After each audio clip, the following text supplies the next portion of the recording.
Hello दोस्तों। अ, हम लोग एसबीआई पीओ ट्रेनिंग की सीरीज में आज आखिरी कड़ी में पहुंच चुके हैं। आज की कड़ी में हम लोग बात करेंगे कि एसबीआई पीओ की ब्रांच ट्रेनिंग जो 2 साल का ड्यूरेशन उनका प्रोबेशन का होता है उसमें कैसे कैसे होती है और उनका कैपेबिलिटीज कितना होता है सीबीएस में। सीबीएस का मतलब होता है कोर बैंकिंग सॉल्यूशन। ये एक प्लेटफॉर्म है जिस पे हम लोग सारे तरह का काम करते हैं। एसबीआई में ये बैंक्स लिंक कहलाता है और ये टीसीएस द्वारा मेंटेन होता है। ठीक है, तो हम लोग शुरू करते हैं कि एक पीओ के ब्रांच ट्रेनिंग में, जैसे इंस्टीट्यूशनल ट्रेनिंग की बात हम लोग आखिरी वीडियो में कर चुके हैं, पिछले वीडियो में। इस वीडियो में हम लोग ब्रांच ट्रेनिंग में कैसे कैसे और क्या क्या काम वो करते हैं इस पे डिस्कशन करेंगे। ये मोस्ट प्रोबेबली ट्रेनिंग का आखिरी वीडियो है। इसके बाद हम लोग दूसरे टॉपिक को लेंगे। ट्रेनिंग हम लोगों का कंप्लीट हो जाएगा। तो हम लोग बात करते हैं फर्स्ट 3 मंथ में। इसको हम लोगों ने अ, कई पार्ट में बांटा है ताकि आपको समझना आसान हो, और एक्चुअल में होता भी यही है।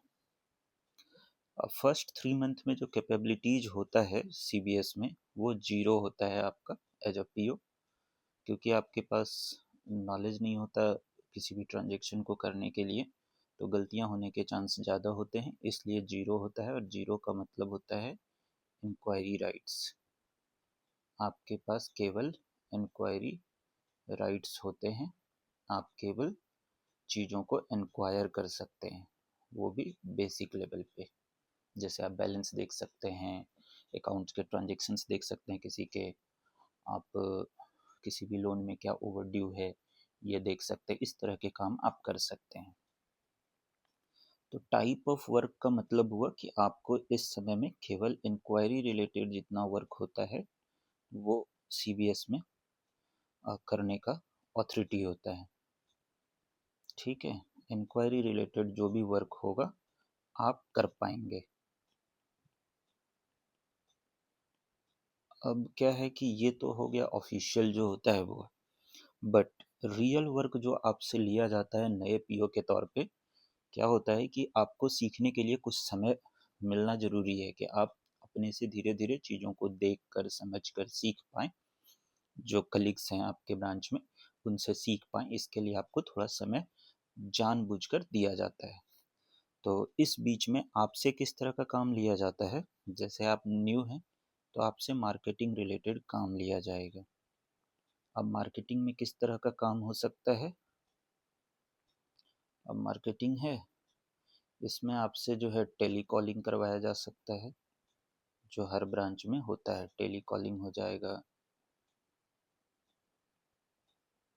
इस टेली कॉलिंग में क्या हो सकता है, टेली कॉलिंग में जैसे अभी आजकल एसबीआई में जो है वो डेटा एनालिसिस पे बहुत वर्क होता है। तो हमारे पास जो है बल्क में डेटा बहुत ज़्यादा है हर चीज़ों का। तो जैसे कि अभी आप ले सकते हैं कि हम लोगों के पास प्री अप्रूव्ड पर्सनल लोन, जिसको कि पीएपीएल बोलते हैं, इसी तरह प्री अप्रूव्ड पेंशन लोन, इसी तरह प्री अप्रूव्ड बिजनेस लोन पीएबीएल होता है। ये सब के लिस्ट आते हैं हमारे ही ब्रांच के पोटेंशियल कस्टमर्स के जो एलिजिबल हैं। कंप्यूटर इनकी एलिजिबिलिटी चेक कर चुका है। इसमें डॉक्यूमेंट्स जो है वो बेयर मिनिमम होता है। पीएपीएल में तो कोई भी डॉक्यूमेंट नहीं लेना है, पीएबीएल में बेयर मिनिमम डॉक्यूमेंट्स होते हैं। तो इस तरह से बहुत सारे, जैसे गोल्ड लोन है, इन सब के लिए अपने ही कस्टमर के लिस्ट हमारे पास अवेलेबल होते हैं सिस्टम से। तो उसको ब्रांच मैनेजर निकाल के आपको या फील्ड अफसर निकाल के आपको देंगे कि, और आपको एक कॉल करके दिखाएंगे कि डेमो, कि ऐसे आपको भी कॉल करना है कस्टमर को और ब्रांच में बुलाना है या उनको कन्विंस करना है कि वो लोन लें। तो एक तरह से आप टेली कॉलिंग के थ्रू मार्केटिंग करते हैं। इसके अलावा क्या होता है कि जो फर्स्ट 3 मंथ है, इसमें आपको अगर कहीं भी कोई फंक्शन होता है एसबीआई की तरफ से उस रीजन में, तो आप लोगों को इंगेज कर लिया जाता है फंक्शन में। आप लोग जाएंगे वहाँ, जो भी रोल आपको असाइन किया जाएगा, जैसे सिटिंग अरेंजमेंट देखना है, स्टेज पर देखना है कि किस तरह से फंक्शन जो है स्मूथली वर्क करे, तो इन सब चीज़ों में आप लोगों का काम लिया जाता है। इसके बाद बारी आता है जब आप 3 मंथ ओल्ड हो जाते हैं, अब आपके पास बैंक का एक छोटा मोटा अनुभव हो जाता है, कुछ काम आप सीख चुके होते हैं और कुछ सीखने के लिए रेडी होते हैं। तो 3 to 6 मंथ में आपका जो कैपेबिलिटीज है वो नॉर्मली 2 का दिया जाता है। 2 के कैपेबिलिटीज में आप कुछ काम कर सकते हैं, जैसे कि आप अकाउंट ओपन कर सकते हैं, अकाउंट ओपनिंग कर सकते हैं, आप केवाईसी कर सकते हैं, चेकबुक का क्यू बना सकते हैं, एटीएम इशू कर सकते हैं, नेट बैंकिंग दे सकते हैं। इस तरह के जो काम होते हैं उसके लिए आप क्यू बना सकते हैं, नेट बैंकिंग का काम, ये सब का क्यू बना सकते हैं। अब रियल वर्क इस बीच में क्या आपसे करवाया जाता है, क्योंकि आपको सिखाना भी है तो आपको प्रॉपरली तो ये काम देना नहीं है, आप थोड़ा थोड़ा करके इन कामों को सीखेंगे। तो आपसे जो ऊपर मेंशन्ड अभी वर्क है, अकाउंट ओपनिंग, केवाईसी, ये सब तो करवाया ही जाता है। साथ साथ जो है आपको लोन का एक्सपोजर दिया जाता है, फील्ड अफसर के साथ लगा के आपको लोन का एक्सपोजर मिलेगा कि लोन में कौन से डॉक्यूमेंट लेने होते हैं, कैसे जो है लोन को प्रोसेस करते हैं, जो सॉफ्टवेयर हम लोगों का है जैसे RLMS जो सॉफ्टवेयर लोन के लिए है।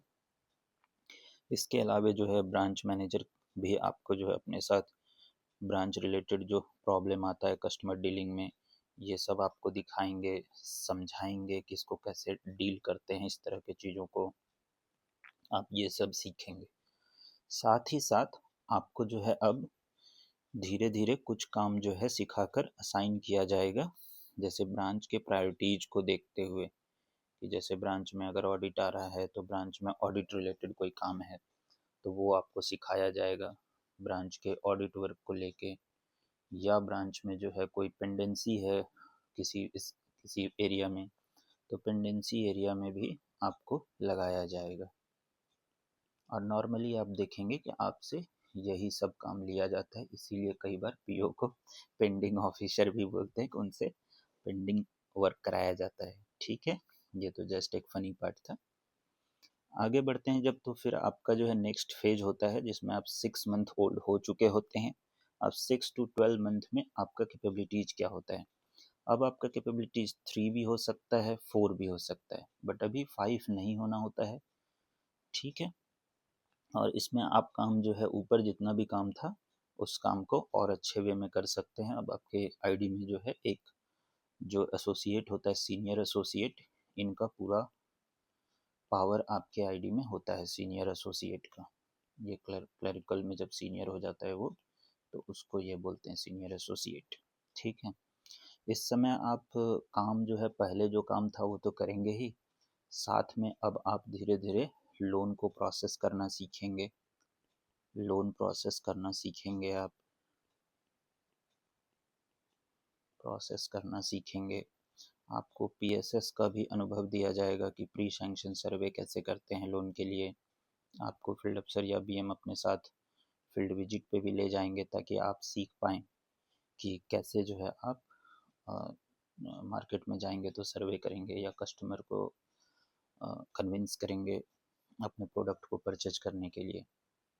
तो और इस बीच में जब कभी भी कोई प्रायोरिटी आएगा तो प्रायोरिटी वर्क जो है आपसे लिया जाता है, प्रायोरिटी वर्क जितने भी होंगे वो आपसे लिए जाएंगे।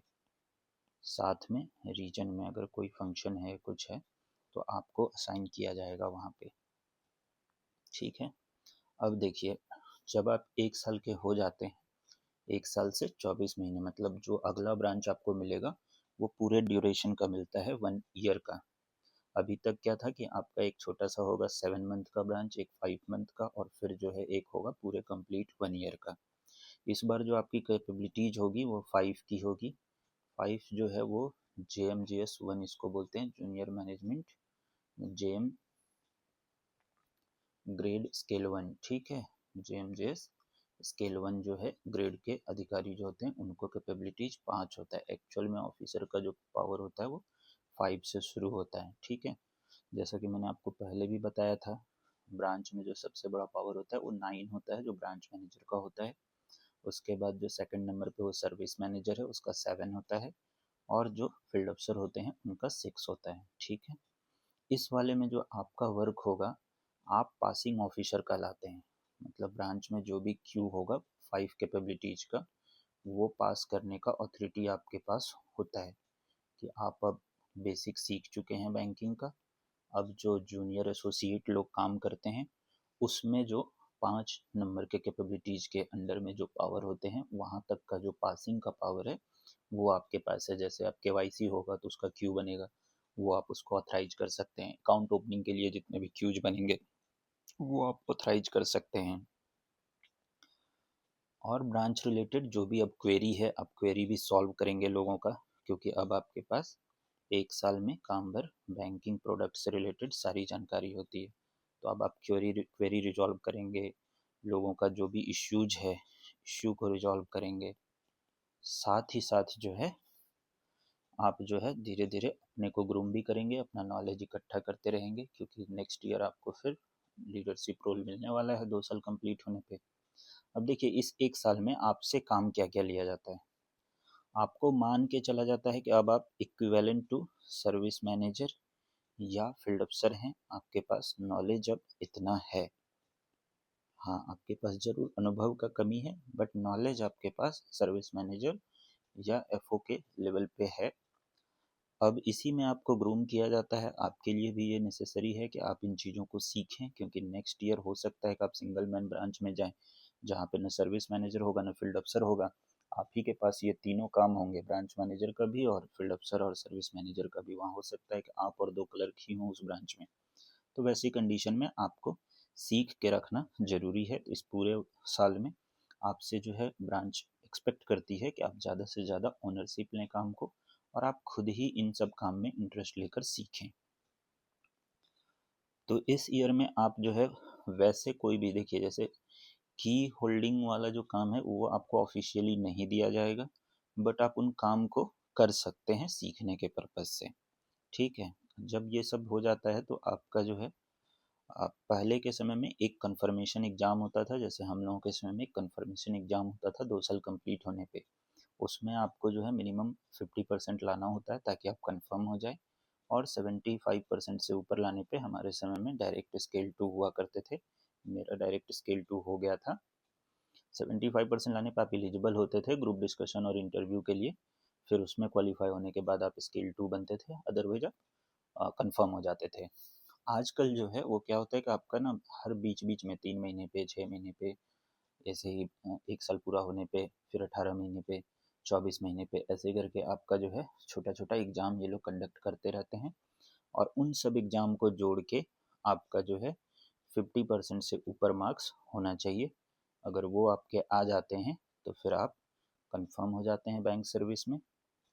और एक बार आप कंफर्म हो जाते हैं तो फिर आपको परमानेंट रोल असाइन करते हैं ये लोग, और आप JMGS 1 कहलाते हैं, जूनियर मैनेजमेंट ग्रेड स्केल 1 में आप कंफर्म हो जाते हैं। ये कंफर्म होने के बाद आपको किस तरह का रोल मिल सकता है, आप जो है सर्विस मैनेजर बनाए जा सकते हैं किसी भी ब्रांच में। सर्विस मैनेजर बनाए जा सकते हैं, आप जो है फील्ड अफसर बनाए जा सकते हैं, या आप BM बनाए जा सकते हैं। अब आप देखें, ये जो सर्विस मैनेजर है ये नॉर्मली एक PO को कंफर्म होने के बाद नहीं दिया जाता है। नॉर्मली, ऐसा नहीं है कि दिया नहीं जा सकता है, नॉर्मली नहीं दिया जाता है। ये जो क्लैरिकल से प्रमोट होते हैं लोग और वो स्केल 1 ऑफिसर बनते हैं, ये मेनली उनको दिया जाता है। मेनली ऐसा नहीं है कि सारे उनको यही दिया जाएगा, मेनली उनको ये दिया जाता है। अब रह गया क्या कि जब आप PO हैं और PO से आप स्केल 1 अधिकारी कंफर्म हुए हैं, तो आपको नॉर्मली मतलब 80% केसेस में आपको फील्ड अफसर दिया जाता है, और 20% लोगों को मोटा मोटा सिंगल मैन BM-शिप दिया जाता है। आप ब्रांच मैनेजर बनेंगे जहां आप सिंगल ऑफिसर होंगे, सिंगल ऑफिसर आप होंगे, और फिर आप उस ब्रांच को लीड करेंगे। तो ये होता है आपका पूरा ब्रांच में ट्रेनिंग, कंफर्मेशन, और आपका नया एक जो रोल शुरू होता है आपके कंफर्मेशन पे। आपका प्रोबेशन ओवर हो चुका होता है और अब आप कंफर्म हो चुके होते हैं सर्विस में, और इसके बाद आपके पास पर्याप्त नॉलेज होता है। आपकी इंस्टीट्यूशनल ट्रेनिंग, ब्रांच ट्रेनिंग सारे कंप्लीट हो जाते हैं। आपके पास कस्टमर डीलिंग का भी अच्छा खासा नॉलेज हो जाता है और फिर आप अब रेडी होते हैं एक चैलेंजिंग पोजीशन को होल्ड करने के लिए। ठीक है, तो इस तरह से आज का डिस्कशन जो है वो फिनिश हो चुका है। अब जो है ये सीरीज मोस्टली ट्रेनिंग का जो है वो फिनिश हो गया है। अब नेक्स्ट वीडियो में जो है हम ध्यान रखेंगे कि आप लोगों को कुछ जीडी के प्रिपरेशन का टिप्स दें कि कैसे जीडी को के लिए प्रिपेयर होना है। और जो एक प्रो टिप होता है कि जो मुझे लगता है कि एक कैंडिडेट को करना चाहिए, जो हम लोगों ने भी किया था और जो हम लोगों को लगता है कि और इम्प्रूव्ड वे में होना चाहिए, तो ये हम आप लोगों को नेक्स्ट वीडियो में बताएंगे। तो अगर वीडियो अच्छी लगी हो तो लाइक शेयर एंड सब्सक्राइब कीजिए चैनल को और दोस्तों के बीच बताइए और मिलते हैं नेक्स्ट वीडियो में। Thank you for watching.